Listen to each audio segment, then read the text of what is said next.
Richard Martineau. Plongé dans l'actualité avec des observateurs qui pensent à contre-courant. Nous sommes avec Elsie Lefebvre. Elsie, alors je vais te lire un texte qui apparaît aujourd'hui dans le Journal de Montréal. Un employé de l'arrondissement Ville-Marie à Montréal, et d'ailleurs j'ai dit plus tôt à l'émission que c'est un inspecteur du service des incendies, j'ai fait une erreur, c'est un employé de l'arrondissement Ville-Marie, a profité du festival Fierté Montréal pour inspecter la conformité des terrasses en vérifiant notamment la hauteur des plantes. Est-ce que tu crois que c'est un des gros problèmes, toi, dans le quartier gay, dans le village, que les plantes vertes des terrasses sont trop hautes? Je t'écoute et je suis fâchée intérieurement à un autre niveau.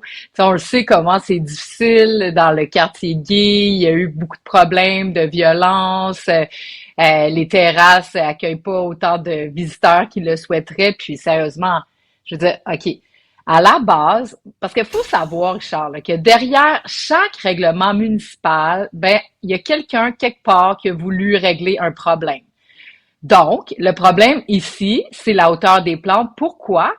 Pour que la visibilité, parce qu'à l'époque, on a mis les terrasses dans la rue.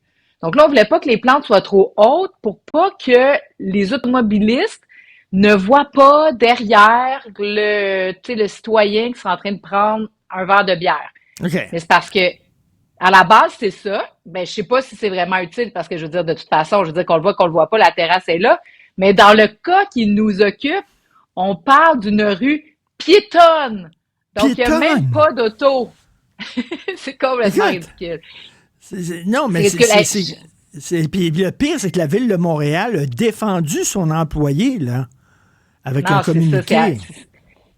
C'est absolument terrible. C'est la même, tu sais, c'est la séquence de ce qu'on a connu sur la rue Peel, où le service des incendies a décidé de sortir son ruban mesuré, puis il manquait, je pense, c'était à peine 6-8 pouces là à la terrasse là, qui était trop dans la rue, puis on a décidé de tout fermer. Donc c'est tellement inacceptable. Il y a tellement d'enjeux à Montréal, ça leur tenterait pas d'aller sur toutes les rues là où est-ce qu'il y a 14 000 cônes oranges de trop, où est-ce que la signalisation est tout croche, où est-ce que les gens sont en train de perdre patience, puis que ça amène de la violence, c'est pas fou, de la violence, écoute, mais quasiment de la...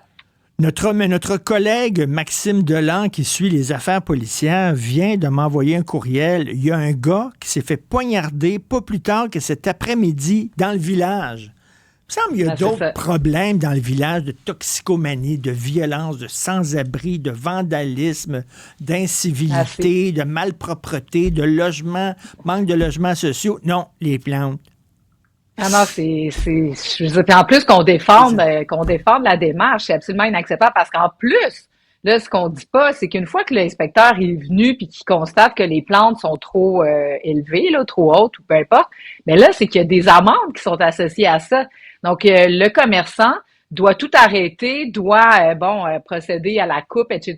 Puis bon, tu sais, je veux dire, à ce temps-ci de l'année, qu'est-ce qu'on aime? Tu sais, c'est les dernières semaines, on aime ça quand les plantes, justement, débordent des pots à fleurs, puis c'est beau enfin. Non, c'est décourageant. Les commerces ferment les uns après les autres dans ce quartier-là. Il y a des commerçants qui disent que même si c'est dur, même si c'est pas évident, même s'il y a des sans-abri qui dorment devant la porte de notre commerce, puis des toxicomanes qui vont shooter dans nos toilettes, on continue de rester là pour que le quartier soit en vie. Puis au lieu de les encourager, on les emmerde avec des c'est tellement inacceptable. Ben, je vais t'en ajouter une autre là, que j'ai appris tout à l'heure. J'ai vu Jérémy Filosa là, qui s'occupe du sport à Cogeco, je crois. Bref, il annonçait que le président de l'association de baseball Québec dénonce le fait que dorénavant, il y aura des tarifs au stationnement du Centre Claude-Robillard à Montréal. Sérieusement, tu sais, le Centre Claude-Robillard, là, je veux dire, c'est des jeunes qui vont s'entraîner là-bas. Les jeunes, on le sait, là, vraiment, je veux dire, c'est pas des familles aisées. Sinon, au Centre Claude-Robillard, c'est l'élite. Puis on sait à quel point, là, on les soutient pas, là, nos athlètes d'élite. Donc là, le stationnement, tu sais, je veux dire, pour aller chercher combien d'argent, là? Tu sais, gratter les fonds de tiroir pour... Tu sais, je trouve ça tellement inacceptable. Je te rappelle que le stationnement au casino est gratuit. Ah, dis-moi pas ça. Je, Tu je, sais, je, je, je, je trouve ça épouvantable. Tu sais, je veux dire, moi, je veux voir mon garçon jouer au hockey, là. Bon, tu sais, je suis peut-être pas à plaindre, là. Je veux dire, j'ai pas, mais il reste quand même que tu vas voir ton enfant, ça te coûte 5-10 piastres de plus, t'invites la mamie, OK. Tu sais, comme si ça se voyageait bien, là, tu sais, aller à l'aréna avec une poche de hockey. Tu sais, à un moment donné, c'est quoi? Tu sais, les parcomètres, à la base, là, tu sais, le fondamental, c'est qu'on met un tarif pour forcer les gens à bouger. C'était ça à la base, tu sais, ben sur des oui. rues commerçantes, pour que les gens, restent pas stationnés toute la journée, puis que les commerçants puissent bénéficier de la rotation. Mais là, c'est plus ça. C'est une taxe déguisée. Après Ben oui. ça, tu payes une vignette pour te stationner. Après ça, tu payes 5-6 000 $ pour tes taxes municipales. Tu sais, à un moment donné, je veux dire, je veux bien, là, puis c'est correct les vélos, je suis d'accord avec ça, les pistes cyclables, mais tu sais, on peut-tu laisser une chance aux gens? Moi, ça... Non, non, c'est fou, raide. Écoute, en terminant, si tu peux faire ça un peu rapidement, le sauf qui peut autour de Justin Trudeau, ils sentent le bateau couler et les rats quittent le navire. Peut-être pas les rats, mais en tout cas, les gens quittent le navire. Ben, c'est ça. Ben, tu sais, rapidement, c'est que, tu sais, ça va vraiment mal, là. Puis quand ça va mal, bon, tu t'attends à ce que les gens autour de toi, tu sais, resserrent les rangs. Là, tu as son directeur de l'organisation électorale. Donc, il a fait il a fait 3 campagnes. Il lui a annoncé, non, excuse-moi, mais je le fais pas, tu vas pas gagner, je m'en vais. Les chefs de cabinet, le Globe and Mail nous disait hier qu'il y en avait 5 environ, puis il y en a certainement d'autres qu'on n'a pas vu passer dans les derniers mois qui sont partis. Puis Pablo Rodriguez, je m'excuse, là, mais, tu sais, je veux dire, je trouve qu'on prend ça tout le monde un peu à la légère, mais ça reste le lieutenant politique de Justin Trudeau. Là, il est dans la mer, la houle est forte, ça va mal, puis t'as ton lieutenant politique qui lui dit, ben, c'est-tu quoi, mon Justin?